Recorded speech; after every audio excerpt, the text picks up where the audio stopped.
Hello everybody. बहुत ही appropriate और बहुत ही बढ़िया टॉपिक लेके आज आपके सामने हैं। गाइडेंस एंड काउंसलिंग के तौर पे भी हमें ये ज़रूरी है कि हम नौजवान पीढ़ी को ख़ास तौर पे अप्रोप्रिएट जो टॉपिक्स हैं उनके ऊपर जो है डिटेल में बताएं। जैसे हमने पीछे भी आपको समय समय पे इसके लिए गाइडेंस दी है। एक ऐसी स्टेज नौजवानों में आती है कि जहां इमोशंस बहुत हाई होते हैं और कभी कभी अनजाने अनजाने में वो ड्रास्टिक स्टेप उठा लेते हैं और हम लोग इसको लाइटली लेते हैं। लेकिन आपको ये आप ये जानते होंगे या नहीं भी जानते होंगे कि it is a type of illness, it is a type of disorder, and this disorder is known as mental disorder. So today we will discuss about mental disorder. जब हम हेल्थ कहते हैं तो physical health, mental health, social health, emotional health, ये सभी का total जो है जब हमारी बॉडी जो है एक ऑप्टिमम वे में फंक्शन करती है तो तभी हम गुड हेल्थ कहते हैं। मेंटल हेल्थ जो है a wide range of conditions that affect mood, ऐसी बहुत सी हालात जो सीधा सीधा हमारे मूड पर असर डालती हैं, जैसे हमारी सोच पे असर डालती हैं, थिंकिंग पे, हमारे बिहेवियर पे असर डालती हैं, तो उसको हम मेंटल डिसऑर्डर कहते हैं। बाज़ाब्ता इसकी ट्रीटमेंट होती है। ये भी एक ख़ास किस्म की जो है बीमारी है। इस बीमारी को हम लाइटली लेते हैं और हम इसको एक छोटा मोटा बच्चों की तरह बिहेवियर ले लेते हैं, लेकिन ये एक बाज़ाब्ता मेंटल डिसऑर्डर है और बहुत ही नया और लेटेस्ट और बहुत समाज में बहुत ज़्यादा हमारी लाइफ पे असर डालने वाला टॉपिक है, इसीलिए आपके सामने बात रख रहे हैं। अब सबसे पहले मेंटल हेल्थ की एप्रोप्रिएट डेफिनेशन क्या है। As per world health organisation के हिसाब से a state of well being in which every individual realises his or her own potential.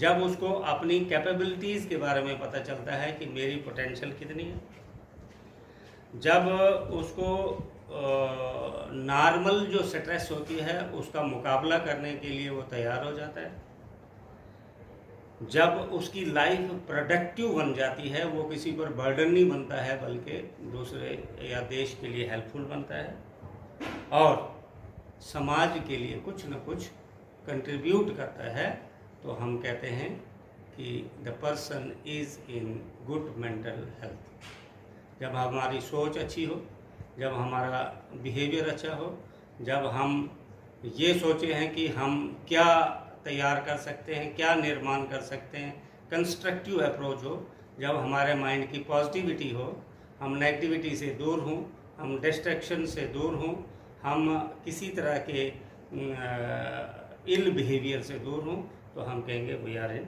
Good health. Like being physically healthy, being mentally healthy makes you feel good about yourself. जैसे हम physically fit होते हैं तो हम अच्छा feel करते हैं, ऐसे मेंटली भी अगर हम गुड हेल्थ में होंगे, मेंटली साउंड होंगे, तो तब भी हमारी थॉट्स पे, हमारे साइकोलॉजी पे बहुत ज़्यादा असर पड़ता है और हमारे जीने का मज़ा भी बढ़ जाता है, आनंद बढ़ जाता है।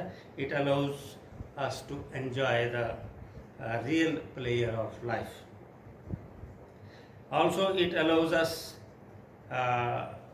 To grow and try new things. हम इनोवेटिव हो जाते हैं, हम कंस्ट्रक्टिव हो जाते हैं, इनोवेटिव आइडियाज़ जो हमारे अंदर आ जाते हैं। तो maintaining good mental health is also one of the best way to prepare for one's life's difficult moments. Basically हम मेंटली प्रिपेयर जो है इसीलिए होते हैं कि ज़िंदगी में कभी भी हमें कोई मुश्किलात का सामना आए, कोई डिफ़िकल्ट मोमेंट्स आएँ, तो उस वक्त हम उनका बड़े बहादुरी के साथ उनको फेस कर सकें, चाहे वो हमारी पर्सनल लाइफ हो, चाहे वो हमारी प्रोफेशनल लाइफ हो। इस वक्त कोविड की वजह से आप देखेंगे कि लॉकडाउन में रहने से बहुत ज़्यादा साइकोलॉजिकल इफेक्ट पड़ा है। बच्चों में खासकर आप देखेंगे उनके बिहेवियर में काफ़ी असर पड़ा है।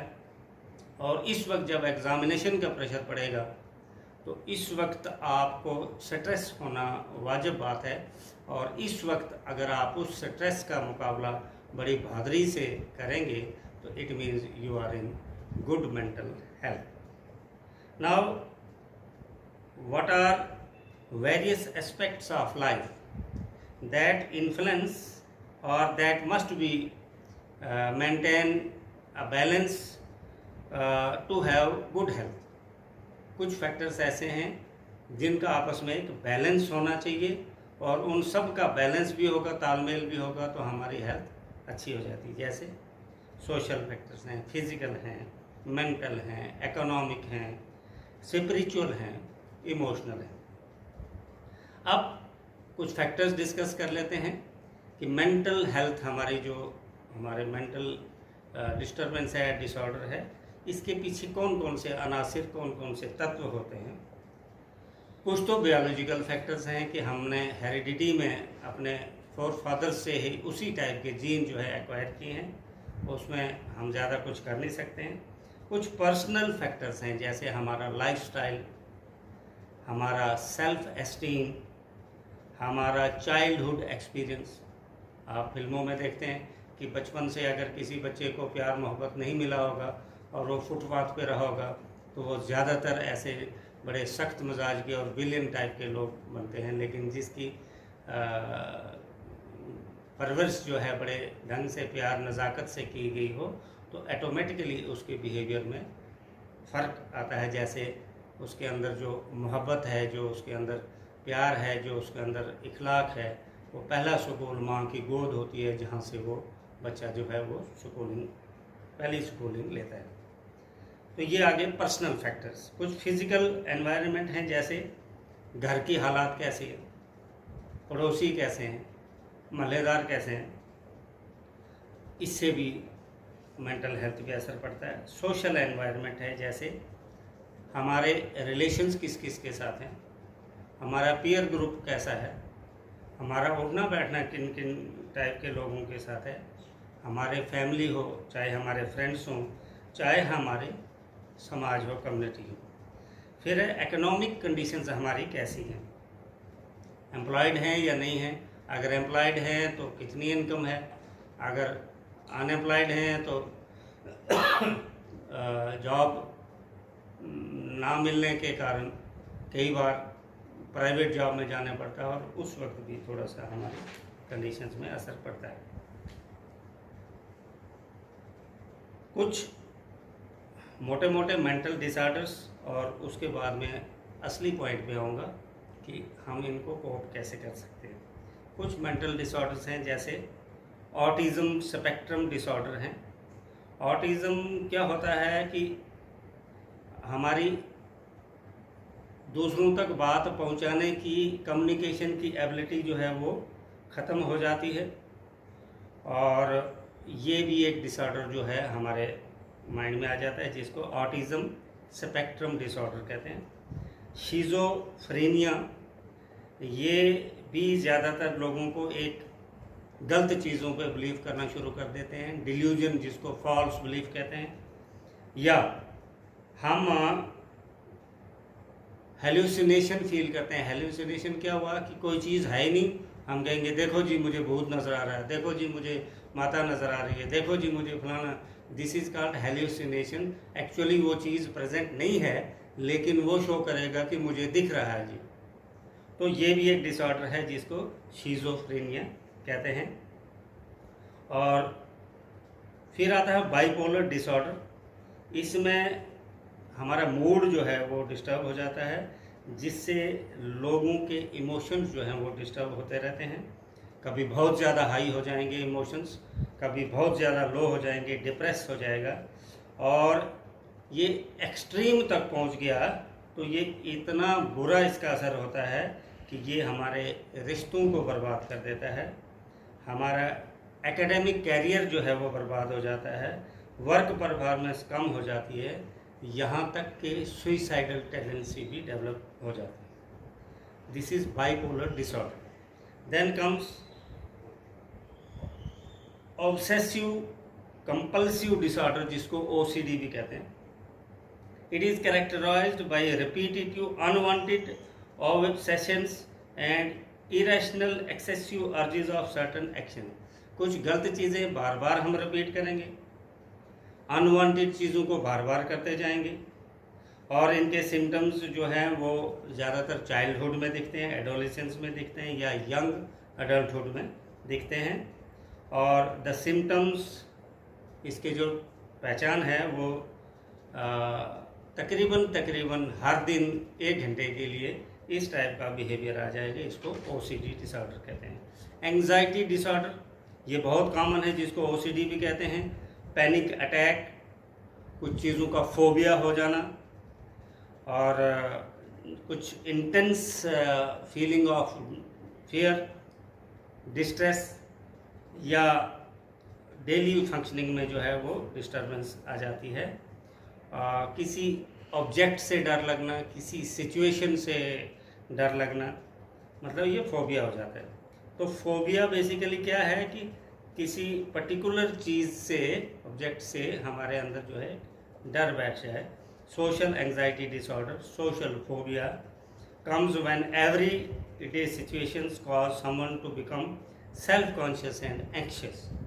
They spend days and weeks worrying about a single situation. एक छोटी सी बात को ले लेंगे, उसी को सोचते रहेंगे, उसी को बार बार रिपीट करेंगे, तो हम कहते हैं इसको जी फलानी चीज़ का फोबिया हो गया।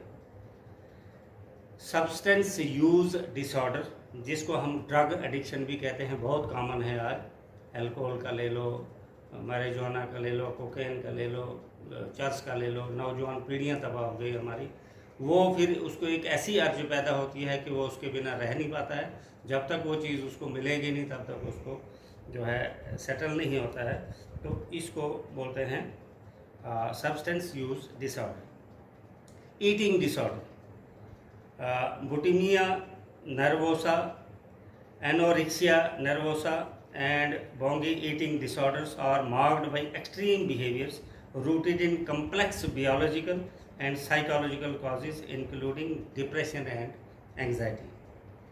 Personality disorder, it includes antisocial personality disorder, avoidant personality disorder and borderline personality disorder.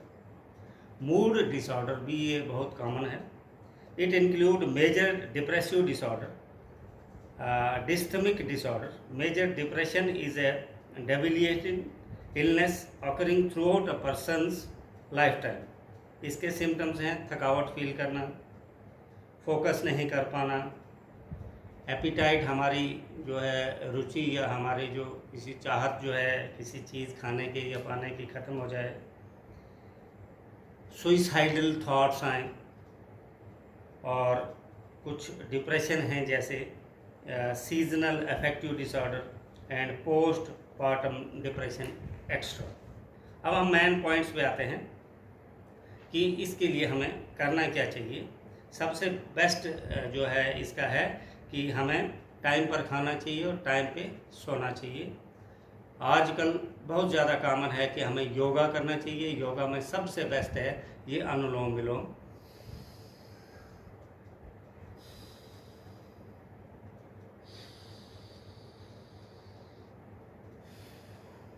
या कपालभाति प्राणायाम कर सकते हैं।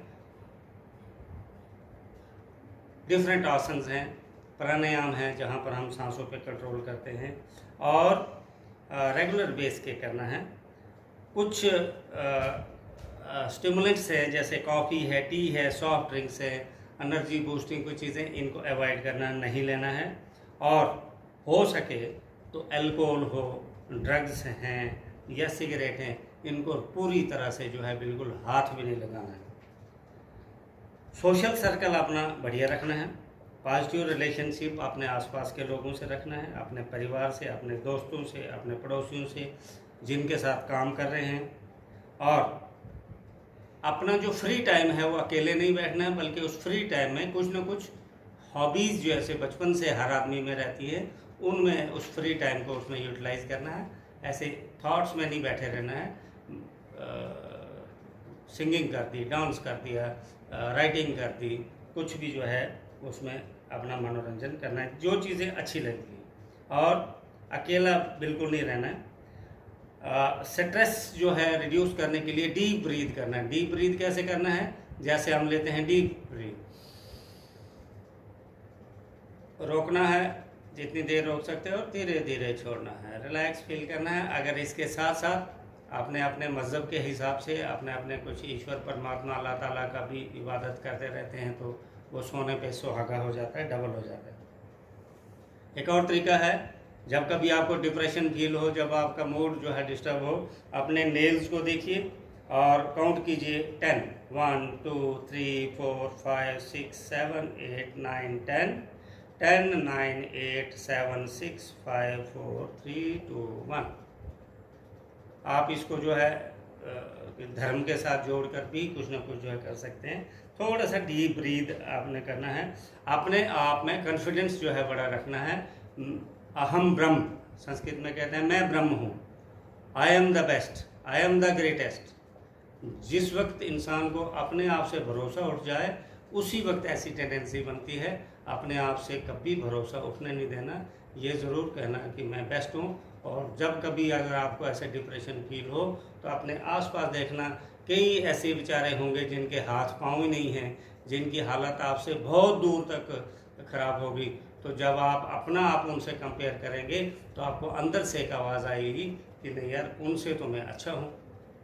अपने आप का कंपैरिजन अपने से ज़्यादा ऊपर वाले लोगों से कराएंगे तो डिप्रेशन कई बार फील होती है, हाय यार उसका मकान बहुत ऊंचा है, मेरा फीका है, वो गैजेटेड ऑफिसर बन गया, मैं नहीं बन पाया।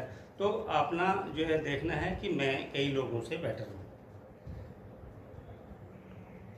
इसके अलावा कुछ ऐसे भी सेल्फ हेल्प ग्रुप होते हैं जहाँ पर एक दूसरे से फ्रेंडशिप सर्कल से बातचीत करके आप अपनी बात रखते हैं तो वहाँ से हमें हेल्प मिल सकती हैं।